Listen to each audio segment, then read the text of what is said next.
तर नमस्कार मित्रांनो, तर आज मी तुम्हाला सांगणार आहे फॅन वायडिंग कशा प्रकारे करतात, काय असते फॅन वायडिंगमध्ये.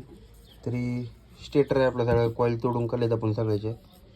ज्या कॉपर वायर असते ह्याच्यात लावली पहिली, ती कट करून हे असे पेपर टाकावं लागतात. प्रत्येक ह्याच्यात पेपर येतं कट केलेलं असतं. इथं फक्त आपल्याला स्टेटरमध्ये मापन टाकावं लागतात. पेपर टाकून ही फॅन वायडिंगची मशीन आहे आपली, त्याच्यावर फॅन वायडिंग करतो आपण.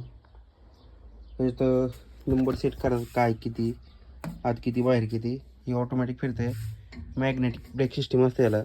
जेवढं कॉईल टाकतो तेवढं पूर्ण झालं की बंद पडते. ही फायनल लुक आपला असं असते. कॉईल ती एकदम व्यवस्थित भरून घेतो आपण. एक कनेक्शन वायर आपली, ही स्लीव टाकून केबल टाय मारून ओके करून ठेवलेला फॅन आपला. ही कनेक्शन वायर आहे आणि लास्टला वायरनेस करून ठेवतो आपण.